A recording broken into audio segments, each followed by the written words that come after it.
Ben Shapiro had an exclusive sit-down interview with Zelensky because Ukraine is preparing for a loss of U.S. support. So before then, let's go ahead and pull this up here. Shot the hot spot. This is a very fascinating interview that I think is extremely interesting, extremely fascinating. So I think it's only fair we play this. So let's go ahead and play this right now. This is what's happening. Like really to have this common understanding that Russia is the aggressor, not we, and we really want the United States not to search for the balance in these words. I understand what President Trump is willing to have. I highly respect the fact that he's searching for an approach. That's his approach. Somebody might have different approach, but you shouldn't be saying that Ukraine and Russia started this war. I believe that it's painful for our people to hear, and this is why we respond in this way. We're talking about the dignity of our country. We have demonstrated that we are ready to protect our dignity in any situation. I'm doing that as the president. We have clearly demonstrated that in the beginning of the war.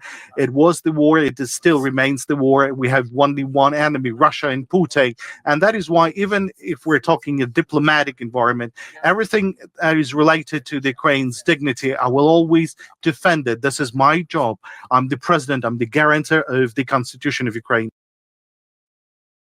So, why is this important? Well, because Ukraine preparing for loss of U.S. support. So Kiev is bracing for worst-case scenario in which U.S. President Donald Trump cuts off all American support, German tabloid Bild has reported, citing anonymous sources within the Ukrainian government. I think it's abundantly clear that Trump has made his feelings known about the Ukraine war. I think, first of all, again, in my opinion, the war in 2022 should never have begun in the first place. So many lives have been ruined, and this war has been felt throughout the entire world. And no, I don't want World War III to happen. I don't want to wake up one morning with a coffee in my hand before I prep the show. I look at the city skyline, and then kaboom! Uh-oh.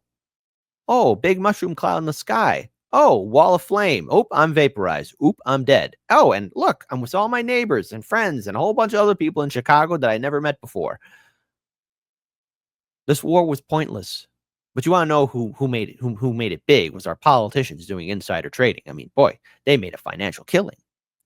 Trump has reportedly increased pressure on Ukraine to quickly accept Washington's final offer to resolve the conflict.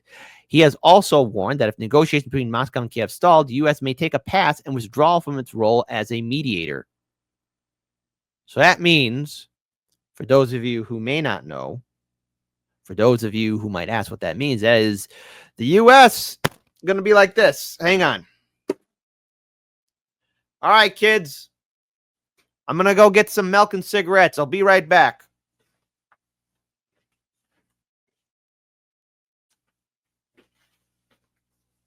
Was that a terrible analogy? Yes, it was. But does it get to the point? Absolutely. Absolutely, indeed. Hey, listen, folks. I just don't want this war to go on anymore. I want it done. I think we all want it done, okay?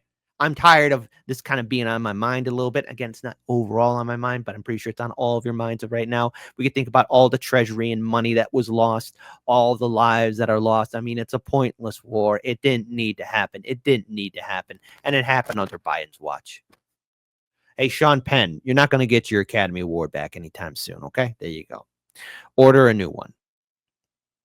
Another Ukrainian diplomat reportedly said, what is on paper and what is being signaled to us in the negotiations is unacceptable. The U.S. president has been pushing for a resolution to the conflict while also seeking a minerals extraction agreement with Ukraine to help offset the billions of dollars Washington spent on military and financial aid. Trump temporarily halted military supplies and intelligence sharing with Kiev following a public dispute with Ukraine's Vladimir Zelensky at the White House in February, where, of course, you know, Trump was saying, hey, you don't have the cards. You don't have the cards. The cards are not in your favor. On Wednesday, Trump reiterated that Zelensky, who he once described as a dictator without elections, has been more difficult to deal with than President Vladimir Putin. The remark came after Zelensky publicly rejected a reported provision of the U.S. peace framework, insisting earlier this week that Kiev will not even discuss formally recognized Crimea as Russian territory. According to Bild, which is the German newspaper, some officials in Kiev hoped that Trump's personal jabs at Zelensky were merely his way to apply pressure. Our hope was that it was Trump's negotiation tactic. That's not how Trump negotiates. Here's how Trump does things, okay? If he knows he can trigger you to have an emotional response, he's won. Okay. If you get angry, if you get furious, if you get in his face, start yelling, he's won. Even though you might be in the right, Trump revealed your emotion. He knows how to get to you. Okay. He knows how to trigger you. Say something off-putting, boom, he gets to you. That's how Trump wins his negotiations, because then his opponents harp on that, run on that. Listen. Just watch Trump even long before he got into politics. All of his media appearances, anytime he's on television. This is nothing new. Everyone stop pretending like, oh, he said that? Yeah, like, yes. This is what Trump would say. Everyone's surprised by this. Grow up. Seriously, grow the F up. Kiev is still receiving weapons pledged by the previous U.S. administration, but no new aid packages have been authorized since Trump took office, Zelensky said on Monday. His recent pleas for additional Patriot batteries and missiles have also gone unanswered. All right. And also important note, the Russian government has also said it will not accept a temporary freeze of the conflict, which will only lead to renewed hostilities later on, citing Ukraine's multiple violations of an Easter ceasefire and an earlier U.S.-mediated moratorium on strikes against enemy infrastructure as proof of Kiev's untrustworthiness. Because what could go wrong? Say it with me, folks. What could possibly, ever, forever go wrong? Now, there is something else here, because people have been talking about this. And Ben Shapiro even asked this of Zelensky, and we've seen these videos too of, male citizens being dragged up by the commissars and the military police to go to the front line. I mean, it's pretty bad. I wouldn't wish going on the front line for anybody. I wouldn't want to go there. One of the other questions that's been asked is about military mobilization.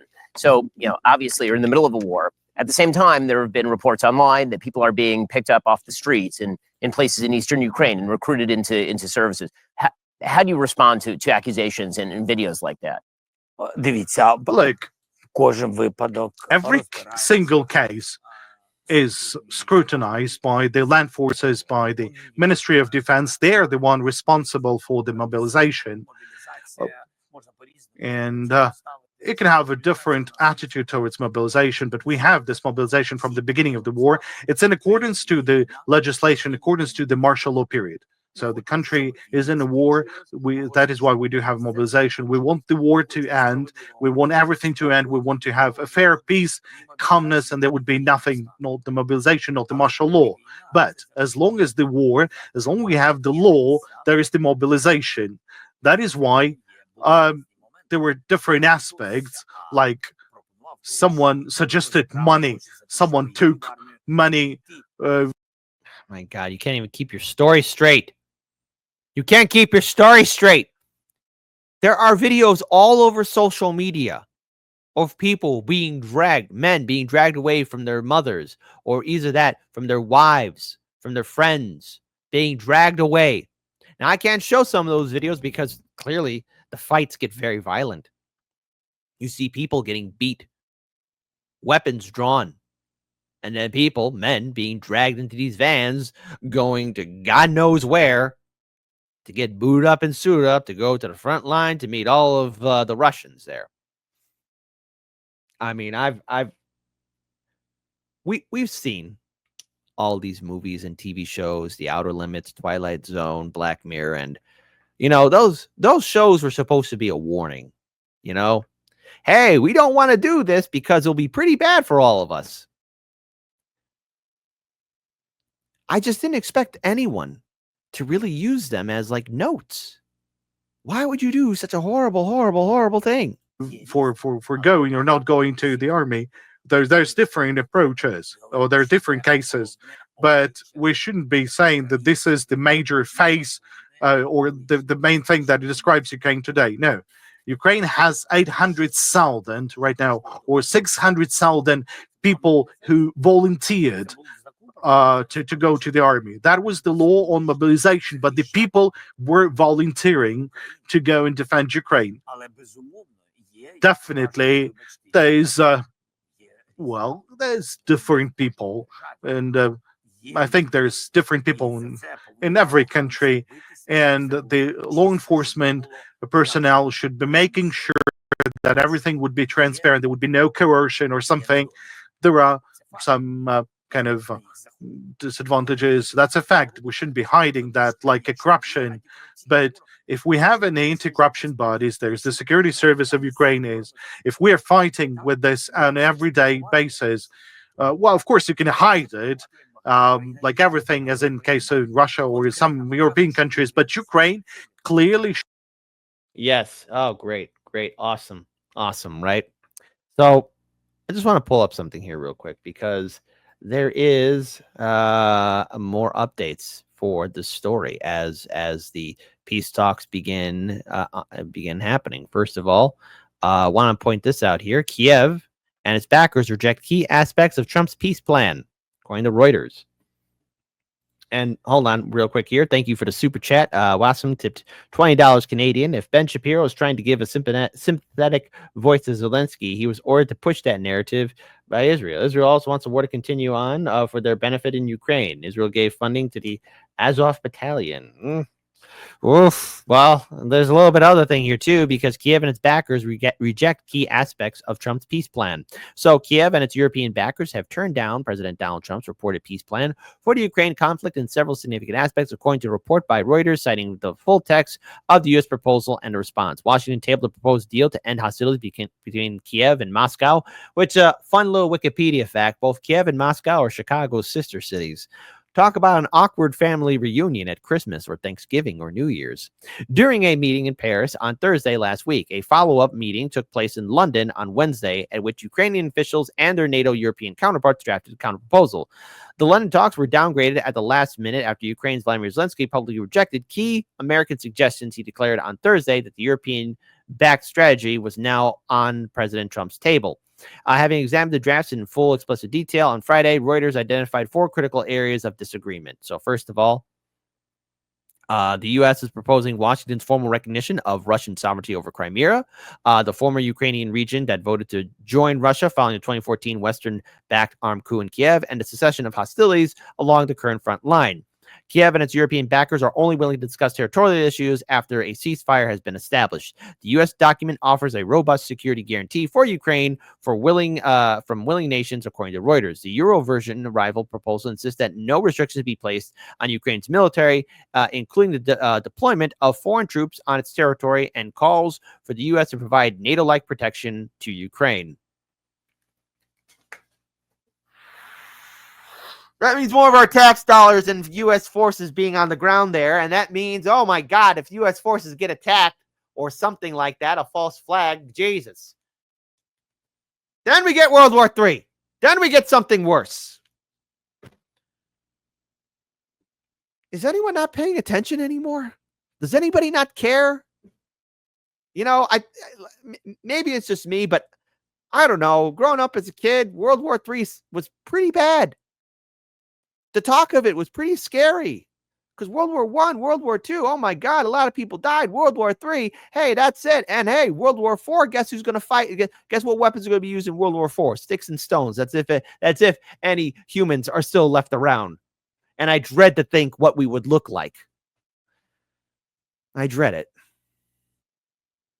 So yeah, that's what's happening. But I also want to pull up something else here as well, because Ben Shapiro had a little bit more to say to Zelensky, and has to deal with all the U.S. taxpayer funds sent to Ukraine. Had they been properly tracked, you know, and maybe this is my inner Chicagoan coming out, you know, maybe this is my inner Chicago, you know, this is my inner Chicagoan coming out. Like, you know, I'm looking up, I'm looking down, I'm looking at your pockets. Where's the money, Zelensky? Where's it at, man? Where's it at? President, there are a lot of questions in the United States about how American funding is spent. So we've spent nearly allocated nearly $200 billion to the defense of Ukraine. There are lots of questions about where the money is going, to pensions, to war profiteering, to corruption. How do you answer those questions? What kind of transparency can you provide to the American people to guarantee that their taxpayer dollars are being used in the best possible way to fight Russia, to defend Ukraine, and to ensure that if the United States wants, would an audit be possible by the United States of where those dollars are going? Так. Давайте я Yes, let me start with the end of your question. As for the audit, the United States have to understand there's United States inspectors working. There's the inspectors of European countries because they've also allocated the money, and we are also grateful to them. Just as to the United States, we highly respect the support and assistance coming from the people of the United States as well as the people of Europe. That is why we have told at once that we are ready to have any inspections from the very beginning of the war. But the money, can the money be properly traced back? Because there have been very fascinating reports of key leaders and military leaders having fancy, swanky, beautiful houses in countries like Spain or Italy or Greece.